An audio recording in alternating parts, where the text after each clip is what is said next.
تو ہاں آپ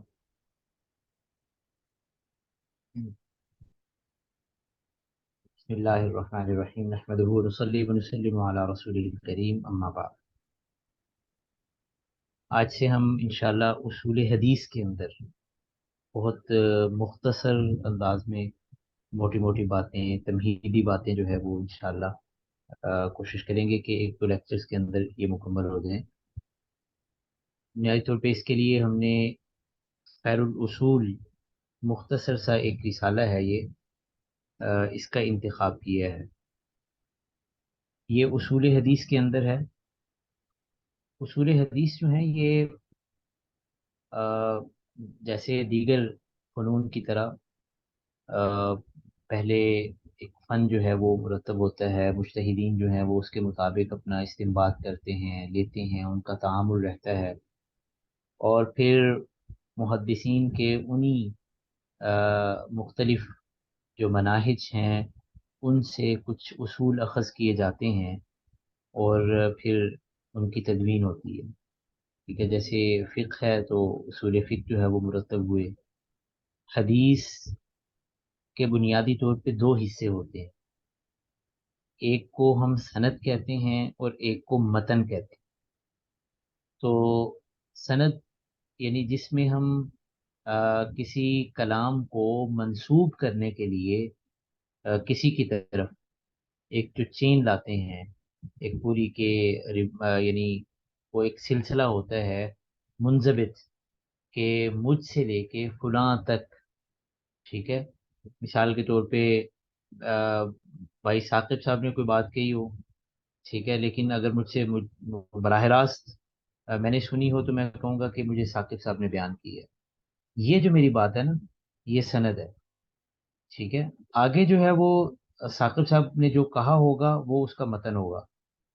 لیکن اگر کوئی واسطہ ہے تو ظاہر ہے سند اور بڑھ جائے گی کہ مجھ سے شاہ ولی صاحب نے بیان کیا ہے، ان سے آگے ثاقب صاحب نے بیان کیا. یہ تو سند سے متعلق جو علوم ہوتے ہیں نا، ٹھیک ہے، یعنی علم الاسناد کہہ لیں. اور یہ سند میں ظاہر ہے کہ راویوں کا تذکرہ یعنی راوی آئیں گے. ٹھیک ہے، حدیث کو بیان کرنے والے جو راوی ہیں مختلف. اور آگے جو متن ہے وہ مروی ہے، اس کو کہتے ہیں مروی. راوی اور مروی، مروی یعنی روایت. ٹھیک ہے، ان دونوں کے احوال کو جن اصولوں کے ذریعے سے پرکھا جاتا ہے اسے علم اصول حدیث کہا جاتا ہے. یعنی وہ پرکھنے کا مقصد کیا ہے کہ ہم نے کس حدیث کو کس حد تک قبول کرنا ہے. ٹھیک ہے، یعنی آ، کس حدیث کو کس حد تک قبول کرنا ہے اور کس حد تک اس کو قبول نہیں کرنا. یہ ایک اس کی ہائرارکی پھر قائم ہوگی، اس کے اوپر پھر ہم حکم لگائیں گے. تو ان میں سے کچھ علوم یعنی کچھ اچھا، پھر یہ جو چیزیں ہیں ظاہر ہے اس سے ہم سند کو بھی پرکھیں گے اور متن کو بھی پرکھیں گے. اب ان دونوں کی جانچ کے لیے بہت سے فنون مرتب ہیں. ٹھیک ہے، ان کا مجموعہ ہے در حقیقت علم اصول حدیث. اس میں بہت سی چیزیں آئیں گی. ٹھیک ہے، کچھ کا انشاءاللہ ہم اسی کے ضمن میں تذکرہ کریں گے. اصل میں جو ہمارا اصل فن ہے نا، دیکھیے حدیث کو حدیث اور قرآن پاک کا در حقیقت یہ فقہ کے مآخذ ہیں، مصادر ہیں. ٹھیک ہے، اور اصل ہمارا جو مقصد ہے حدیث پڑھنے پڑھانے کا، وہ آ، احکام شریعہ کا استنباط ہے، اس سے ہم حکم شرعی سمجھ سکیں. تو یوں سمجھ لیجئے کہ اصل ہدف جو ہے نا وہ شریعت کو جاننا ہے، شریعت کے مسائل تک پہنچنا ہے، اسلامی قوانین کو اخذ کرنا ہے. تو اصل آ، یعنی جو مجتہدین کا جو طریقہ ہے استنباط جو تھے، ٹھیک ہے، وہ در حقیقت بہت پہلے مدون ہوئے. ان کی فقہیں، ان کے اصول فقہ، اسی کے ضمن میں محدثین مختلف چیزوں کو انہوں نے مجتہدین نے بیان کیا کہ یہ مسئلہ ہم نے اس سے لیا ہے، ٹھیک ہے، یا یہ مسئلہ ہم نے فلاں حدیث سے نہیں لیا، یا اس حدیث کے اندر اس طرح کے مسائل ہیں جس کی وجہ سے ہم نے اس کو چھوڑ دیا ہے، ٹھیک ہے۔ دوسرا محدث پھر یہ کہتا ہے کہ جی آپ نے یہ فلاں حدیث اس کو حجت بنایا ہے، اس کے تو فلاں راوی کے اندر مسئلہ ہے۔ تو در حقیقت ان مجتہدین کے وہ اس طرز تعامل سے جو اصول نکلے، ان کو پھر بعد میں ایک الگ ایک علم کی صورت، علم اصول حدیث کی صورت میں بعد میں مرتب کیا گیا۔ تو اصل میں یہ اصول فقہ ہی کا ایک حصہ ہے، ٹھیک ہے۔ اصول فقہ جو ہے نا یہ بہت بہت وسیع اس کا دائرہ کار ہے۔ اصول حدیث اصل میں اصول فقہ ہی کا ایک حصہ ہے، جس میں ہم احادیث سے استنباط کے جو مختلف جو قواعد و ضوابط ہیں وہ پڑھتے پڑھاتے ہیں۔ تو اگر یعنی اس علم کو بالکل ابتدائی شکل میں ہم دیکھنا چاہیں تو اصول فقہ کے اوپر جو لکھی ہوئی کتابیں ہیں ان کے اندر ہمیں جزوی طور پہ چیزیں ملیں گی۔ یعنی یہ میں اصل میں بتا یہ رہا ہوں کہ علم اصول حدیث کا بھی ماخذ کیا ہے، یہ کہاں سے نکلے، ٹھیک ہے۔ تو یہ نکلے ہیں در حقیقت مجتہدین کے طرز تعامل سے، جو انہوں نے فقہ کے احکام مرتب کرتے ہوئے جس منہج کو اپنایا، ٹھیک ہے، ان کے پیش نظر جو میتھڈالوجی رہی، ٹھیک ہے، وہ در حقیقت اس سے ہم یہ کشید کریں گے۔ بات واضح ہوئی نا کوئی؟ یعنی یہ اصل اس کا جو ہے وہ منبع وہ تھا، اور پھر بعد میں جو ہے وہ اس کے اوپر رسالے کتابیں وغیرہ یہ لکھی گئیں۔ تو اس لیے جو ابتدائی اصول فقہ کی کتابیں ہیں وہ در حقیقت اصول حدیث کی بھی وہی کتابیں ہیں۔ البتہ بعد میں جو ہے وہ پھر بہت سے علماء نے اس پہ کام کیا، آ، بہت سی کتابیں اس کے اوپر لکھی گئیں الگ سے۔ علامہ ابن صلاح کا مقدمہ جو ہے وہ بڑا مشہور ہے، مقدمہ ابن صلاح، اور اس کی پھر آگے ایک تشریح کی حافظ ابن حجر رحمہ اللہ تعالیٰ نے نخبۃ الفکر کے نام سے، ٹھیک ہے۔ اس پھر نخبۃ الفکر کی آگے بہت سی شروحات لکھی گئیں۔ اسی طرح علامہ نووی رحمہ اللہ تعالیٰ نے ایک کتاب لکھی، وہ بہت معروف ہے، اس کو کہتے ہیں غالباً اس کا نام کیا ہے، ہاں تقریب، تقریب، ٹھیک ہے۔ چیٹ میں لکھنے کی ضرورت نہیں، تقریب جیسے قرب سے قاف نقطوں والا جو تقریب۔ اچھا پھر اس تقریب کی آگے علامہ سیوطی رحمہ اللہ تعالیٰ نے ایک شرح لکھی، وہ بھی بہت غیر معمولی شہرت اس کو حاصل ہوئی۔ اس کا نام ہے آ، آ، تدریب، تدریب الراوی، تدریب الراوی، ٹھیک ہے۔ وہ اصل میں تقریب کی ہی شرح ہے، لیکن اصول حدیث کو اصول فقہ سے یا محدثین مجتہدین کے طرز تعامل سے الگ کرنے کا جو اصل صحرا ہے، وہ سب سے زیادہ جو نمایاں کام ہے وہ شافعیہ کا ہے، ٹھیک ہے، وہ حنفیہ کا نہیں ہے۔ اس لیے بہت سی جو کتابیں لکھی گئیں، اور ہمارے ہاں بھی درس نظامی کے اندر اب دیکھیے شرح نخبۃ الفکر درس نظامی کے اندر پڑھائی جا رہی ہے، وہ بھی شافعی ایک ایک ان کے منہج کے اوپر لکھی گئی یہ کتاب ہے۔ تو اس لیے وہ اس میں جزوی طور پہ جہاں فقہائے حنفیہ کے یعنی ان اصولوں کا جہاں پہ تعارض ہے وہ دب جاتا ہے، یعنی وہ چیزیں سامنے نہیں آتی۔ تو آ، اس میں حالانکہ ایسا کلام ایسے بہت سی چیزیں لکھی گئی ہیں۔ شاہ عبد العزیز رحمہ اللہ تعالیٰ کا اجالا نافعہ، ٹھیک ہے، بہت اچھا ایک رسالہ ہے، ٹھیک ہے۔ اب ماضی قریب میں ایک حضرت مولانا عبد الحلیم چشتی صاحب، انہوں نے اصول حدیث پہ فقہ حنفی کے یعنی اصول فقہ کے اندر جو کچھ جو ایسے ہمیں اصول ملتے ہیں جن سے ہمیں اصول حدیث جن سے اخذ کیے جا سکتے ہیں، اس پہ انہوں نے کافی کام کیا۔ اجالا نافعہ کے بھی انہوں نے ایک شرح لکھی، اور اپنے شاگردوں سے جو جو تخصص فی علم الحدیث اس اس میں جو بہت سا کام انہوں نے اپنے شاگردوں سے بھی کروایا. ایک ایک تھیسس بہت معروف ہے، اگر وہ مل جائے تو عربی کے اندر ہے ویسے، لیکن وہ بہت شاندار لکھا گیا ہے. اس میں حنفی جو پیراڈائم ہے اس کو بہت خوبصورتی کے ساتھ واضح کیا گیا. دراسہ فی اصول الحدیث علی منہج الحنفیہ، اس طرح کا. عبد المجید ترکمانی، ترکمانستان کے یہ تھے، تو انہوں نے یہ کام کیا ہے. حضرت مولانا عمار خان ناصر صاحب، ان کا پی ایچ ڈی کا مقالہ، اور ان کا اس سے پہلے ان کی ایک کتاب ہے وہ فقہ حنفی کے منہج فہم حدیث کے اوپر بہت خوبصورت یہ یعنی یہ رسالہ ہے، اس کو بھی زیر مطالعہ لانا چاہیے. تو خیر بہرحال بہت سا ایسا کام ہوا. تو لیکن ان کی بھی بنیاد میں نے عرض کیا کہ وہ فقہائے حنفیہ مجتہدین کے جو اصول فقہ کی جو کتابیں تھیں، اصول بزدوی ہے، جساس، انہوں نے جو اصول فقہ پہ کتاب لکھی وغیرہ وغیرہ، علامہ ابن حمام کی، تو ان سے ہی در حقیقت یہ کشید کیے گئے ہیں. وہ ہمارے درس نظامی کے اندر یہ کتابیں بھی پڑھائی جاتی ہیں، شرح نخبۃ الفکر وغیرہ، لیکن بہت مختصر اور جامع، یعنی چند نکات کی صورت میں وہ سارے اصول ہمارے سامنے آ جائیں.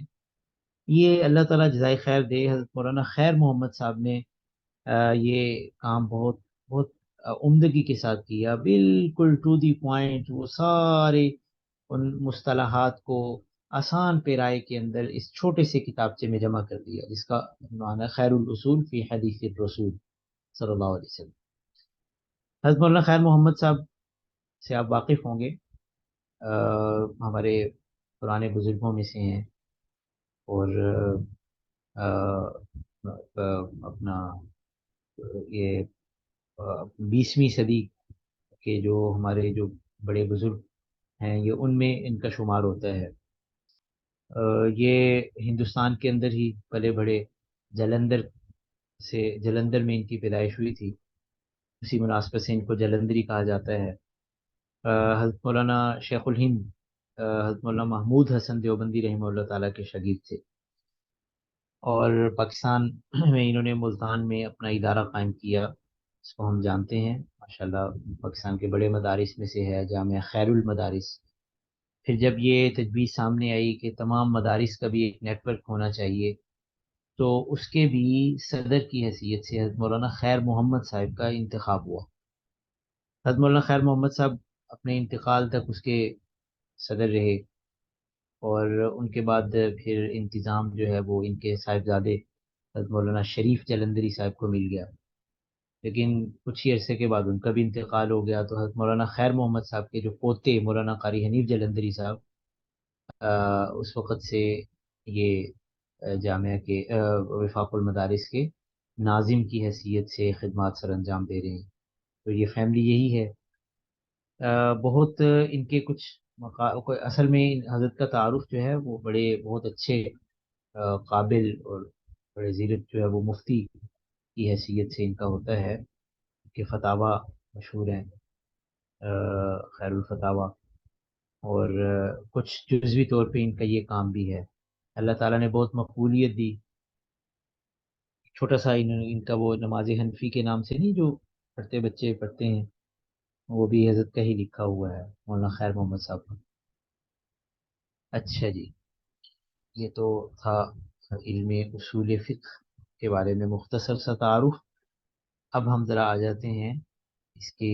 اچھا یہ سوری شیئر ہوا ہے نا، نظر آ رہا ہے یہ جی جی سکرین؟ جی استاد جی آ رہا ہے. اچھا اچھا آ اچھا رہے اچھا، ٹھیک ہے ٹھیک ہے ٹھیک. اچھا جی، اور اس میں یہاں جو سب سے پہلے صفحے میں تو بنیادی علم حدیث کا مختصر سا تعارف. یہ ہمارے ہاں ایک طریقہ کار یہ ہوتا ہے، اور کسی بھی فن کی جو کتاب ہو نا، وہاں 3 چیزیں ضرور ڈسکس کی جاتی ہیں اس کو شروع کرنے سے پہلے. مدارس میں یہ ترتیب بہت معروف ہے. آپ کوئی بھی کتاب شروع کرنی ہو، جس فن میں ہو، نمبر 1 تو اس کی تعریف کیا ہے اس فن کی، نمبر 2 وہ ہم نے فن کیوں سیکھنا ہے، اس کی غرض و غایت کیا ہے، ہمارا مقصد کیا ہے وہ فن سیکھنے کا، اور نمبر 3 اس فن میں ہمارا موضوع کیا ہوگا، جس کے جس سے متعلق وہ ساری گفتگو ہوگی، بنیادی وہ ہمارا موضوع کیا ہے اس فن کے اندر۔ تو علم اصول حدیث کی تعریف بہت آسان پیرائے پہ لکھی ہے، وہ علم ہے جس کے ذریعے حدیث کے احوال معلوم کیے جائیں۔ میں نے عرض کیا کہ یہ مختصر تعریف ہے، آپ یہ کہہ سکتے ہیں کہ جس میں راوی اور مروی کے حالات معلوم کیے جائیں، اس علم کا نام علم اصول حدیث ہے۔ تو صرف حدیث کے احوال نہیں بلکہ اس کے ساتھ راوی کے بھی حالات جو ہے وہ اصول حدیث کے تحت آ، اس کو جانچا پرکھا جاتا ہے۔ علم اصول حدیث کا مقصد کیا ہے، غرض و غایت کیا ہے، تاکہ یہ احوال معلوم کرنے کے بعد ہمیں پتہ چل سکے کہ کون سی حدیث مقبول ہے، جس پر عمل کیا جا سکے، اس کو لیا جا سکے، احکام کی بنیاد بنایا جا سکے، اور کس حدیث کو احکام کی بنیاد ہم نہیں بنا سکتے، ہمارے سامنے یہ واضح ہو سکے۔ اچھا جی، اس کا موضوع کیا ہوگا؟ ظاہر سی بات ہے کہ جب علم اصول حدیث ہے تو اس کا موضوع حدیث ہے، ٹھیک ہے؟ وہ حدیث آ، جب ہم یہ لفظ کہتے ہیں کہ حدیث، تو محاورتاً گو ہم یہ ہمارے عرف میں یہ سمجھا جاتا ہے کہ آپ صلی اللہ علیہ وسلم کے اقوال کو، مبارک اقوال کو حدیث کہا جاتا ہے۔ حالانکہ فن حدیث کے اندر حدیث کی تعریف وہ ہے جو نیچے لکھی ہوئی ہے، یہ یہاں پہ جو بہت جامع انداز میں لکھی ہوئی ہے۔ اس میں نمبر 1 تو رسول اللہ صلی اللہ علیہ وسلم کے اقوال، افعال، اعمال، تقریرات آئیں گی۔ نمبر 2 صحابہ کرام کی زندگیوں سے متعلق بھی ان کے اقوال، افعال، ان کی تقریرات آئیں گی، اور اسی طرح تابعین کے بھی اقوال، افعال اور تقریرات آئیں گی۔ یہ 3 زمانے ہم کیوں لیتے ہیں؟ اس لیے کہ یہ 3 زمانے رسول اللہ صلی اللہ علیہ وسلم کے ان کے بارے میں گواہی موجود ہے کہ یہ خیر القرون ہے۔ اس لیے ہمارا ہدف یہ صرف 3 زمانے ہوں گے: اب صلی اللہ علیہ وسلم کا زمانہ، عہد نبوی، نمبر 2 عہد صحابہ کرام، خیر القرون قرنی، ثم الذین یلونہم، اور پھر ثم الذین یلونہم، پھر تابعین کا دور، ٹھیک ہے؟ اور اس میں ان حضرات کے اس زمانے میں اب صلی اللہ علیہ وسلم، صحابہ کرام اور تابعین، ان کے 3 چیزوں کو حدیث کا، اس کے اوپر حدیث کا اطلاق ہوگا۔ نمبر 1 ان کے اقوال، اور نمبر 2 ان کے افعال، ٹھیک ہے؟ اور یعنی جو ان کے اعمال یا افعال جو رپورٹ ہوں، اور نمبر 3 تقریر، ٹھیک ہے؟ آ، تقریر کسے کہتے ہیں؟ کہ تقریر یہ در حقیقت اب صلی اللہ علیہ وسلم کے ساتھ ہی یہ خاص ہے عمل، یعنی زیادہ تر اس میں اصولیین کی رائے یہ ہے کہ یہ اب صلی اللہ علیہ وسلم کے ساتھ ہی خاص ہے۔ تقریر کیا ہے؟ کہ رسول اللہ صلی اللہ علیہ وسلم کے سامنے کوئی کام ہوا یا کسی نے کوئی بات کی، آپ کے سامنے کوئی بھی ایکشن ہوا، کام، فعل یا قول کی صورت میں، لیکن رسول اللہ صلی اللہ علیہ وسلم خاموش رہے، آپ نے نہ تائید فرمائی نہ تردید فرمائی، سمجھ لیجئے کہ وہ تقریر ہو گئی۔ تقریر سے یہاں پہ مراد کیا ہے؟ اس کی ویریفیکیشن ہو گئی، سینٹیکیشن ہو گئی۔ اس لیے کہ میرے، آپ کے، کسی بھی انسان کے بارے میں یہ ممکن ہے کہ وہ کسی برائی کو دیکھ کر کسی مصلحت کے تحت، وہ مادی مفاد کی خاطر وہ وہاں پہ چپ سادھ جائے، خاموش ہو جائے۔ لیکن ایک پیغمبر کی نسبت یہ بات بہت ہی یعنی یہ ناممکن ہے، ٹھیک ہے؟ وہ اللہ کا نمائندہ ہوتا ہے، اللہ کے پیغام پہنچانے میں امین ہوتا ہے، یہ بات ناممکن ہے کہ وہ کوئی برائی دیکھے اور اس پہ تنبیہ کیے بغیر وہ خاموش رہے۔ اس لیے اگر پیغمبر خاموش ہے تو وہ اس کے مطلب یہ ہے کہ وہ بات ٹھیک ہے، وگرنہ وہ ضرور ٹوکتے۔ پیغمبر جو ہے ان کو کوئی لومۃ لائم اس کی کوئی پرواہ نہیں ہوتی کسی ملامت کرنے والے کی ملامت کی. وہ اللہ کا پیغام پہنچانے میں بہت اسٹریٹ فارورڈ ہوتی یہ ہستیاں. تو ان کو حدیث کہا جاتا ہے. اچھا یہاں 4 اصطلاحات ہیں، ان کو بھی ذرا سمجھ لیجیے. نمبر 1 حدیث، نمبر 2 سنت، نمبر 3 خبر، اور نمبر 4 اثر. ٹھیک ہے. وسیع تر معنی میں ان چاروں اصطلاحات کو ایک دوسرے کی جگہ ریپلیس کر دیا جاتا ہے. یعنی ہم کہہ سکتے ہیں آپ صلی اللہ علیہ وسلم کا مبارک اثر ہے، آپ صلی اللہ علیہ وسلم کی مبارک خبر ہے، آپ صلی اللہ علیہ وسلم کی سنت ہے، آپ صلی اللہ علیہ وسلم کی حدیث ہے. ٹھیک ہے، کوئی اس میں ایسا حرج کی بات نہیں ہے. البتہ بعض حضرات تھوڑا تھوڑا ان میں فرق کرتے ہیں. ٹھیک ہے، مثال کے طور پہ حدیث اور سنت میں فرق یوں کیا جاتا ہے، 2 طرح سے فرق کیا جاتا ہے. ایک تو اس طرح سے کہ سنت صرف آپ صلی اللہ علیہ وسلم کی عملی زندگی کو کہا جاتا ہے. حدیث جو ہے اس میں آپ کے اقوال بھی آئیں گے، اس میں آپ کے احوال بھی آئیں گے. احوال کیا ہوتے ہیں؟ مثلا آپ صلی اللہ علیہ وسلم کی داڑھی مبارک ایسی تھی، آپ کا جسم مبارک ایسا تھا، آپ کا قد ایسا تھا. اب ظاہر سی بات ہے اس میں کوئی عملی طور پہ کوئی ایسی ہمارے لیے کوئی یعنی جو خاص طور پہ جو غیر اختیاری امور ہیں، اب صلی اللہ علیہ وسلم کا قد مبارک اتنا تھا. اب ظاہر ہے کہ عملی طور پہ ہمارے لیے کوئی اس میں ایسی کوئی ترغیب یا کسی طریقہ کار کی رہنمائی نہیں کی جا رہی. ٹھیک ہے، اس لیے کہ یہ غیر اختیاری امور ہے، آپ کی ایک حالت کا بیان ہے. یہ حدیث تو ہے، ٹھیک ہے، کیونکہ اس کا تعلق آپ صلی اللہ علیہ وسلم کی ذات سے ہے. لیکن یہ سنت میں اس کو شمار نہیں کیا جائے گا، یہ حدیث ہے. ہاں آپ کی جو مبارک عملی زندگی ہے وہ سنت میں آئے گی. اور بعض حضرات اس میں یوں فرق کرتے ہیں کہ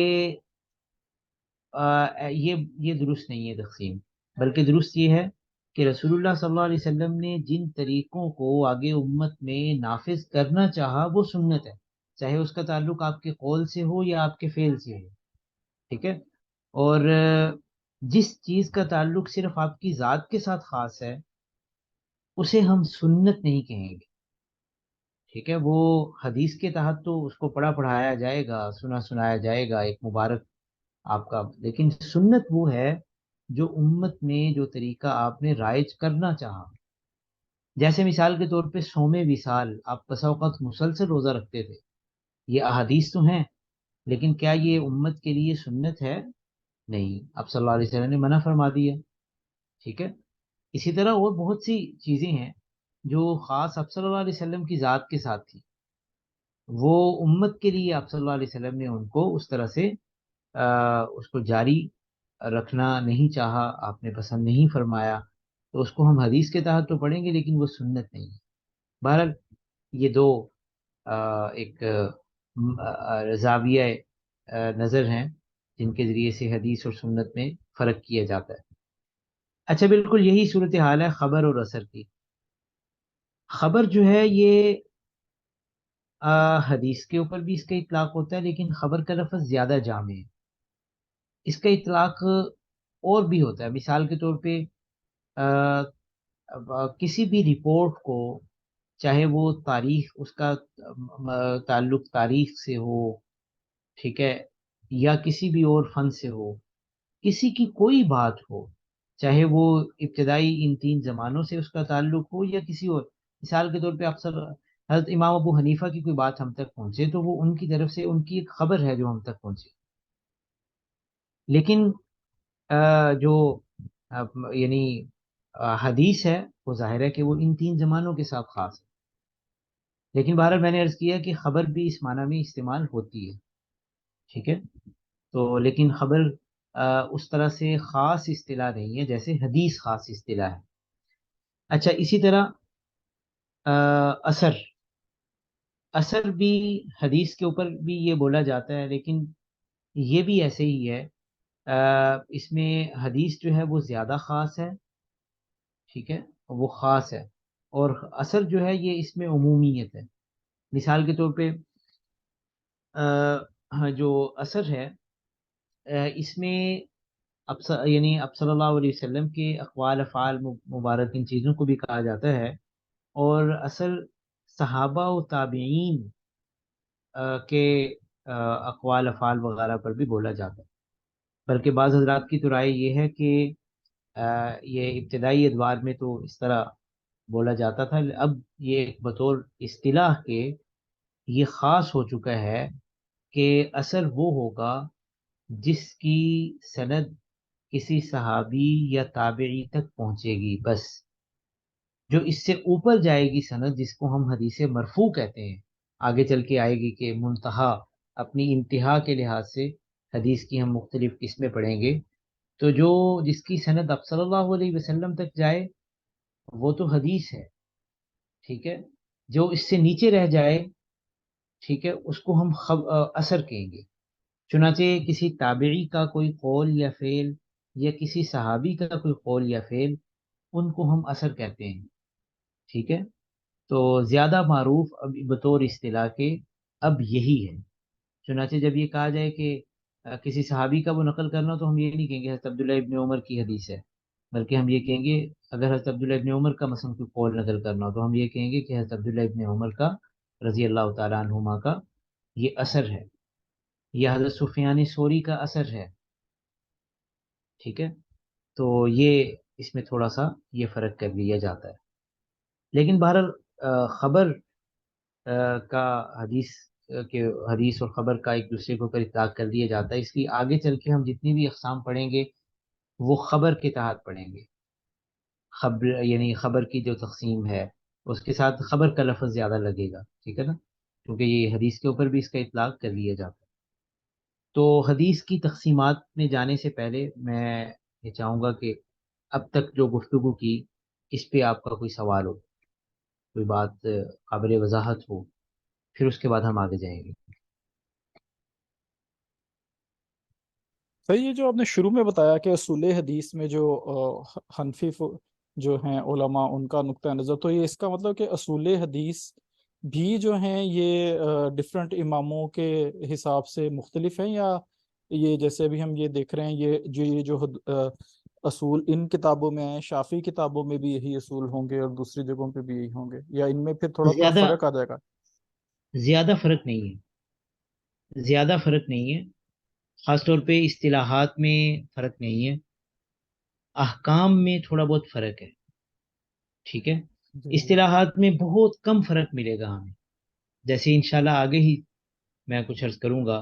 جی یہ حدیث کی جو یہ اقسام تقسیم کریں گے نا، پہلی تقسیم، اس پہ مثلا اصطلاحات میں بہت تھوڑی جگہوں پہ فرق ہے، اور وہ بھی دراصل احکام کی اصول فقہ کی وجہ سے وہ فرق آیا ہے، کیونکہ فقہی اصول کے اندر اختلاف ہے، ٹھیک ہے۔ جی جی تو اس کی وجہ سے تھوڑا سا یہاں پہ اصطلاحات میں، لیکن زیادہ تر فرق جو ہے نا وہ ہمیں ملتا ہے احکام میں۔ مثال کے طور پہ خبر واحد کو قبول کرنے کے معیارات کیا ہیں، ٹھیک ہے۔ صحیح جی جی وہاں پہ کچھ فقہا کے ہاں کچھ شرائط زیادہ ہوں گی، کچھ مجتہدین کے ہاں کچھ شرائط کم ہوں گی، کچھ کے ہاں کچھ شرائط جو ہیں وہ منفرد ہوں گی، ہے نا، وہ اس طرح سے وہ فرق آ جاتا ہے۔ ایک تابعی کا ارسال جو ہے آگے چل کے پڑھیں گے، مرسل، مرسل جو ہے وہ ایک حدیث کی ایک قسم ہے۔ تو مرسل جو ہے وہ کس کی طرف سے، مثلا ایک تابعی کی طرف سے اگر وہ ارسال ہو، اس کے اس کے اوپر احکام کیا مرتب ہوں گے، اس کو کب ہم لیں گے کب نہیں لیں گے، ٹھیک ہے۔ اسی طرح ضعیف حدیث ہے، اس کو کس حد تک لیا جا سکتا ہے، ٹھیک ہے۔ خبر مشہور جو ہے یہ کیا ہوتی ہے اور اس کا آگے کیا اثر پڑتا ہے، ٹھیک ہے۔ تو جی یہ جی ان میں جا کے تھوڑا بہت وہ احکام میں فرق پڑ جاتا ہے، لیکن زیادہ تر جو ہے نا، مثال کے طور پہ حدیث صحیح، وہ اس میں اس کی بطور اصطلاح کے کوئی خاص ایسا اختلاف نہیں ہے اس میں، جی جی ٹھیک ہے۔ ٹھیک جی راوی کے حالات کے حوالے سے کوئی کسی کا اختلاف نہیں ہے۔ یہ تو ہو سکتا ہے کہ کسی کے ہاں ایک راوی جو ہے وہ اس کے لیے بہت زیادہ تعریف کے سیگے وہ ان کی تعبیر میں بول رہے، دوسرا کہ نہیں نارمل تھے، ٹھیک ہے۔ تو کسی کے ہاں ہو سکتا ہے کوئی ایپ پایا جائے، لیکن وہ جو ٹرمز ہیں جن کی بنیاد پہ راوی کو لیا، یعنی ان وہ اصطلاحات کے استعمال میں کوئی خاص فرق نہیں. اسی طرح مثلا حدیث کی کتابیں ہیں، ان کی خاص اصطلاحات ہیں، سنن کسے کہتے ہیں، جامع کیا ہوتی ہے، مسند کیا ہوتی ہے، کسی کا کوئی اختلاف نہیں. ٹھیک ہے نا. جی تو جی اصطلاحات میں اختلاف بہت کم ہے. جی جی احکام میں کہیں نہ کہیں جو ہے وہ ایسے ہمیں مظاہر ملیں گے. جی. جی. ہاں جی، وہ تو اصول فقہ کا ہی موضوع ہو جائے گا نا. ہاں یعنی کہ بالکل. اصول، ہاں جی، اصول حدیث تو جو ہے وہ ریکارڈ ہے کہ ہم تک ریکارڈ کیسے پہنچا، اور فقہ ہے اس بالکل کا فہم، تو فہم میں ہی فرق ہے، یعنی کہ ریکارڈ کی اس میں وہ نہیں میں نے عرض فرق. کیا ہاں جی وہ میں نے بالکل. عرض کیا نا کہ اصول حدیث الگ سے کوئی چیز نہیں ہے. ہاں جی بالکل صحیح، ٹھیک وہ جہاں پہ بھی کوئی بات آئے گی وہ اصل میں میں یہ عرض کروں کہ فن حدیث جو ہے نا، یہ بلا شبہ ظاہر ہے کہ آ، قرآن پاک اور حدیث جو ہے یہ اصل الاصول ہیں ہمارے دین کے. لیکن اگر ایز اے ہول دیکھا جائے نا علمیات کے اندر، تو فقہ جو ہے وہ اپنی وسعت کے لحاظ سے یہ سب سے بڑا علم ہے. جی جی جی. ہے. عظمت کے لحاظ سے میں بات نہیں کر رہا، ہوں. وسعت کے لحاظ سے فقہ جو ہے، اس لیے کہ فقہ وہ پوری شریعت کو جاننے کا نام ہے. اس کے اندر ہی آتا ہے قرآن پاک کا علم، اس کے اندر ہی آئے گا حدیث کا علم. تو اس لیے اصل ان سب کی جو ہے، جب ہم اس کو بطور فن کے سیکھیں گے، پڑھیں گے، پڑھائیں گے، اس پہ تحقیق کریں گے، تو اصل وہ در حقیقت وہ فقہا کے اجتہادات کو ہم پڑھ رہے ہوتے ہیں. ٹھیک ہے. انہوں جی نے جی. قرآن پاک کی آیت کو کیسے سمجھا. ٹھیک ہے. اب اسی لیے تو میں یہ عرض کر رہا ہوں کہ یہ باتیں بہت سطحی اور بڑی، بہت ہلکی ہیں. جو گفتگو کا آغاز یہاں سے کرتے ہیں نا، یہ بات امام ابو حنیفہ نے کہی ہے اور یہ حدیث ہے. یہ یہ بہت بچکانہ سی بات ہے. جی جی یہ جی. بات امام شافی نے کہی ہے، یہ حدیث ہے. یہ ہوں. کوئی الگ سی چیز نہیں ہے. مثلا جی ایک حدیث کو سمجھنے کے معیارات ہیں. ٹھیک ہے. جی جی مثال کے جی. طور پہ ہم یہ کہہ سکتے ہیں کہ ایک حدیث کو امام مالک نے یوں سمجھا ہے، حضرت سفیان ثوری نے یوں سمجھا ہے، حضرت عبداللہ ابن مبارک نے یوں سمجھا ہے، امام اوزاعی نے یوں سمجھا ہے، امام ابو حنیفہ نے یوں سمجھا ہے. یہ مطلب بالکل نہیں ہوگا کہ امام اوزاعی تو یوں کہتے ہیں، آپ صلی اللہ علیہ وسلم یوں کہتے ہیں. معاذ اللہ، یہ بالکل ہی ایک بالکل الٹ چیز ہے. ٹھیک ہے. یہ تو بہت ہی ایک احمقانہ اور بچکانہ بات ہوگی کہ ان چیزوں کو ہم اس طرح سے، اس لحاظ سے اصل جو ہے وہ در حقیقت وہ فقہا کا ایک امام، کسی کہا یہ جاتا ہے کہ ایک بزرگ کے پاس ایک خاتون آئی، اور وہ اس خاتون نے ایک مسئلہ پوچھا ان بزرگوں سے. تو انہوں نے کہا کہ آ، کیا اس کا میں جواب وہ بتاؤں جو آپ صلی اللہ علیہ وسلم نے فرمایا ہے، یا وہ جواب بتاؤں جو امام مالک نے فرمایا ہے. تو اس نے بڑا معقول جواب دیا. اس عورت نے، بڑی عقل مند عورت تھی، اس نے کہا مجھے امام مالک رحمہ اللہ تعالیٰ کا جواب بتائیں. اس لیے کہ وہ حدیث کو آپ سے زیادہ وہ جاننے والے تھے. ٹھیک ہے. جی جی کہ جی. مقصد یہ ہے کہ حدیث معاذ اللہ ایسی بات ہے ہی نہیں. آ، وہ حضرت ابو ہریرہ رضی اللہ تعالیٰ عنہ تشریف لا رہے ہیں. ایک وہ حدیث آپ نے پڑھی ہوگی نا، آپ صلی اللہ علیہ وسلم مجلس کے درمیان سے اٹھ کے تشریف لے گئے اور کافی دیر تک غائب ہو گئے. صحابہ کرام مختلف جگہوں پہ ڈھونڈتے رہے، بڑی فکر لاحق ہو گئی، پتہ نہیں کہاں پہ تشریف لے گئے. اور آپ صلی اللہ علیہ وسلم کو پھر حضرت ابو ہریرہ رضی اللہ تعالیٰ عنہ فرماتے ہیں کہ پھر میں ایک باغ میں سمٹ کے گیا تو دیکھا اندر آپ صلی اللہ علیہ وسلم تشریف فرمائے. تو میں نے عرض کیا اے اللہ کے رسول صلی اللہ علیہ وسلم، آپ ہم تو بڑے پریشان ہیں کہ آپ پتہ نہیں کدھر تشریف لے گئے. تو آپ نے فرمایا کہ نہیں، میں تو یہی ہوں، اور بس صحابہ اور میرے یعنی باقی ساتھیوں کو اطمینان دلاؤ کہ میں ادھر ہوں. نمونے کے طور پہ کوئی چیز بھی اپنی عنایت کی، اور ساتھ ایک بشارت دے کے بھیجا کہ مجھے یہ بتایا گیا ہے کہ جو میری امت میں یہ کہہ دے لا الہ الا اللہ دخل الجنہ. تو حضرت ابو ہریرہ تشریف لا رہے ہیں، اور حضرت عمر رضی اللہ تعالیٰ عنہ انہوں نے کہا کہ ہاں ابو ہریرہ کدھر. انہوں نے کہا جی میں آپ صلی اللہ علیہ وسلم کی یہ حدیث لے کے آ رہا ہوں اور لوگوں کو بشارت سنانے جا رہا ہوں. حضرت عمر رضی اللہ تعالیٰ نے ان کو ادھر ہی روک لیا. انہوں نے کہا کہ بالکل نہیں بتانی. لوگ جو ہے وہ تو ادیت تک ہی لوں. یہ بخاری شریف کی روایت ہے. ٹھیک ہے. جی تو اب یہ دیکھیے، ایک حدیث ہے. حضرت ابو ہریرہ رضی اللہ تعالیٰ عنہ بہت جلیل القدر صحابی ہیں، لیکن جو فہم حدیث میں جو ملکہ حضرت عمر رضی اللہ تعالیٰ عنہ کو حاصل تھا، ظاہر سی بات ہے کہ وہ حضرت ابو ہریرہ رضی اللہ تعالیٰ عنہ کو وہ اس طرح کا، یعنی حضرت عمر کے مقابلے میں اس طرح کا ملکہ حاصل نہیں تھا. تو ایک حدیث ہے، حضرت عمر رضی اللہ تعالیٰ عنہ اسی حدیث کو اور انداز سے سمجھ رہے ہیں کہ بتانے میں حکمت عملی یوں ہونی چاہیے. حضرت ابو ہریرہ رضی اللہ تعالیٰ عنہ اس کو اور انداز سے سمجھ رہے ہیں. حدیث وہی ہے، لیکن یہ منہج جو ہے نا وہ ایک اجتہادی منہج، اس میں فرق آ گیا ہے. ٹھیک ہے. تو یہ نہیں کہیں گے کہ حدیث تو یہ ہے، حضرت عمر رضی اللہ تعالیٰ عنہ یوں کہہ رہے ہیں. نہیں، بلکہ ہم یہ کہیں گے اس حدیث کو حضرت عمر رضی اللہ تعالیٰ عنہ یوں دیکھ رہے ہیں، اور حضرت ابو ہریرہ رضی اللہ تعالیٰ عنہ یوں دیکھ رہے ہیں. ٹھیک ہے. اور آپ صلی اللہ علیہ وسلم کو جب جا کے حضرت ابو ہریرہ نے شکایت لگائی کہ عمر رضی اللہ تعالیٰ نے مجھے روک دیا، تو آپ نے حضرت عمر رضی اللہ تعالیٰ عنہ کو منع نہیں فرمایا. یہ تائید ہے اس بات کی کہ حضرت عمر رضی اللہ تعالیٰ عنہ کا فہم بھی درست ہے، بلکہ وہ چونکہ عمل موقوف کر دیا، حضرت ابو ہریرہ کو نہیں بتانے دیا گیا، اس لیے اس کو گویا ترجیح حاصل ہوگی. ٹھیک ہے. اب یہ دیکھیے بالکل صحیح حدیث ہے، ایک واسطے سے بات پہنچ رہی ہے حضرت عمر رضی اللہ تعالیٰ عنہ تک، واسطہ بھی بالکل درست ہے. لیکن یہ جو ہے نا ایک حدیث کو کس انداز سے کوئی راوی لے رہا ہے، یہ اس کی فہم، بصیرت اور اجتہادی ملکے کے اوپر موقوف ہوتا ہے. ایک ہی حدیث ہے کہ آپ نے فرمایا کہ فوراً نکل جاؤ اور تمہیں نماز جو ہے وہ عصر کی نماز بنو قریظہ جا کے پڑھنی ہے. راستے میں جب وقت ہوا، کچھ صحابہ نے کہا کہ جی آپ کا واضح ارشاد ہے کہ بنو قریظہ جا کے پڑھنی، ہم ادھر ہی جا کے پڑھیں گے. کچھ نے کہا کہ نہیں، اس کا مطلب یہ تھا کہ فوراً نکل جاؤ تمہیں، تاکہ نماز کا وقت ادھر ہو. یہ مطلب نہیں ہے کہ نماز کا وقت جہاں پہ ہو جائے تو تم نماز ہی چھوڑ دو، کیونکہ وہ تو قرآن پاک کے ساتھ یہ ٹکرائے گا یہ مفہوم، ان الصلاۃ کانت علی المؤمنین کتابا موقوتا. لے جی، کچھ نے نماز ادھر پڑھ لی، کچھ نے جو ہے جا کے نماز پڑھی. اب صلی اللہ علیہ وسلم نے دونوں کو درست قرار دیا.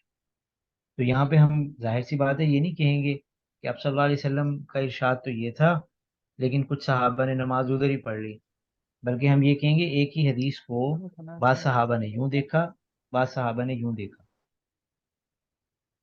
ٹھیک ہے نا. یعنی یہ چیز اصول فقہ پڑھنے کا اصل میں مقصد یہی ہے، ہمارا تناظر درست ہو جائے چیزوں کو لینے کا، دیکھنے کا، پرکھنے کا. جی جناب. جی سر جی ٹھیک ہے جی. اور جی کوئی بات؟ استاد اس کا مطلب یہ کہ اب ویسے عام پرسپشن جو لوگوں کا بنا ہوا ہے نا، حدیث کا نام سنتے ہی تو فوراً ذہن کے اندر آتا ہے کہ نبی صلی اللہ علیہ وسلم سے جس طرح یہاں پر ذکر کیا گیا نا کہ قولن فعلن یا تقریر، تو جی جس طرح یہ بات ان کے اوپر ابھی یہ کنٹروورسی ٹائپ آ رہی ہے، تو بعض میں کہتے ہیں جی نہیں وہ تو حدیث جو ہے نا وہ فلاں صحابی کا اپنا ایک ہے یا تابی کا ہے. تو یہ اثر والا لفظ آپ نے بھی ذکر کیا، یہ فرسٹ ٹائم ہم سن رہے ہیں. تو کیا یہ اسلامک بکس کے اندر اس کو حدیث کی بجائے اثر لکھتے ہیں؟ بالکل لکھا جاتا ہے. آپ اب ذرا اصل میں آپ نے پڑھا سنا ہوگا، لیکن چونکہ کبھی توجہ نہیں نہ گئی اس طرف، جی جی تو اب جی آپ جی جی. دیکھیں گے تو آپ کو مل جائے گا آثار صحابہ. ٹھیک ٹھیک ٹھیک. آثار صحابہ کی اصطلاح آپ کو بہت ملے گی، اور یہ لفظ جگہ جگہ آپ کو ملے گا، یہ اصطلاح، یہ فلاں صحابی کا اثر ہے. ٹھیک ہے. تو اس اثر سے مراد ایک خاص ٹرم ہے کہ ان کا قول یا فعل.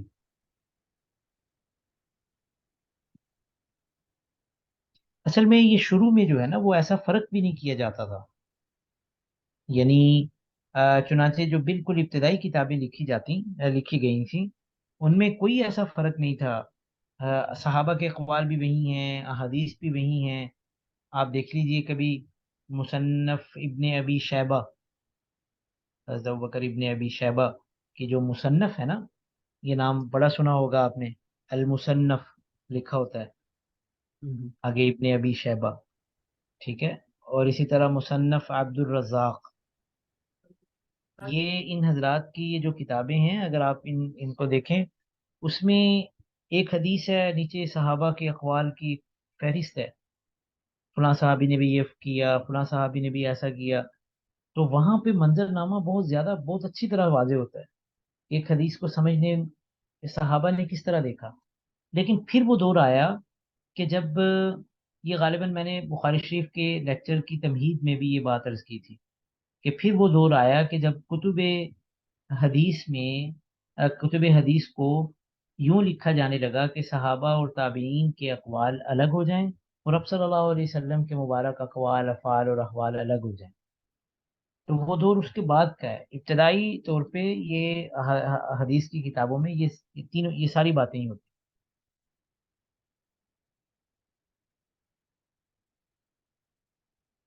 جی